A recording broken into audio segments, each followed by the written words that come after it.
Hello friends, Maharashtrian जेवणामध्ये पापड, लोणचं, चटण्या हे सगळं ताटामध्ये असायलाच हवं. तर आज आपण बनवत आहोत अशीच एक झणझणीत, कुरकुरीत आणि महिनाभर टिकणारी चटणी. बनवायला खूप सोपी आहे, तर सुरुवात करूया. तर सगळ्यात आधी इथे एक कढई गरम केली, त्यामध्ये अर्धा चमचा तेल टाकलेले आहे आणि तेल गरम झालं की याच्यामध्ये 1 वाटी शेंगदाणे आपल्याला भाजून घ्यायचे आहे. गॅस मी इथं लो फ्लेमवर ठेवलेला आहे, जेणेकरून शेंगदाणे जे आहेत ते छान असे कुरकुरीत होतील. शेंगदाणे 1 मिनिटभर परतल्याच्या नंतर 2 सुक्या लाल मिरच्या टाकत आहे. मिरच्या खूप तिखट आहे, त्याच्यामुळे मी इथं 2च वापरलेलं आहे. आपण आपल्या आवडीप्रमाणे तिखटाचं प्रमाण घेऊ शकता. पावटी लसूण वापरलेलं आहे. लसणाचं प्रमाण या चटणीसाठी थोडंसं जास्त घ्यायचं आहे. आणि खोबरं अर्धा वाटी खोबरं घ्यायचं आहे, किंवा अर्ध्याला जास्तही तुम्ही घेऊ शकता. पाव चमचा जिरं घेतलं आहे. प्रमाण असं स्पेसिफिक काही नाही आहे, कुठल्याही आपल्या आवडीप्रमाणे साहित्यांचं प्रमाण तुम्ही कमी जास्त करू शकता. आता हे सगळं आपल्याला लो फ्लेमवर भाजून घ्यायचं आहे, जेणेकरून काय होईल, सगळं जे टाकलेलं साहित्य जे आहे ना, एकदम कुरकुरीत असं भाजलं जाईल. कुरकुरीत भाजलं म्हणजे चव जी आहे ना चटणीची, ती खूप छान येते.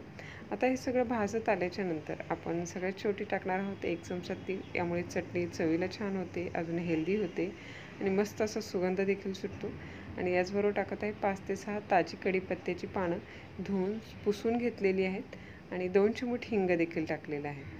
आता 1 मिनिटभर पुन्हा हे परतून घेऊया. गॅस बंद करूया आणि चांगलं थंड झाल्याच्या नंतर आपल्याला हे सगळं वाटून घ्यायचं आहे. तर पूर्ण थंड झालेलं आहे, तर एका मिक्सरच्या भांड्यामध्ये हे सगळं साहित्य आपण काढून घेऊया. आणि आता याच्यामध्ये आपण चवीपुरतं मीठ टाकूया. 1 चमचा काश्मीरी मिरची पावडर टाकलेली आहे, कलर छान येतो. तर आता हे असं थोडंसं भांड्यामध्ये मिक्स करून घेऊया वाटताना, जेणेकरून मीठ आणि मिरची वरती झाकणाला चिकटणार नाहीत.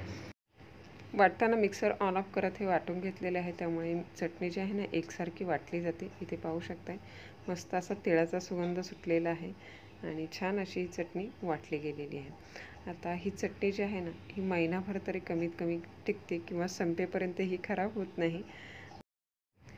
पूर्ण थंड झाल्याच्या नंतर आपल्याला हे एखाद्या ग्लास बॉटलमध्ये किंवा एखाद्या एअरटाईट कंटेनरमध्ये स्टोअर करायचे आहे, जेणेकरून हे एकदम कुरकुरीत अशी राहील.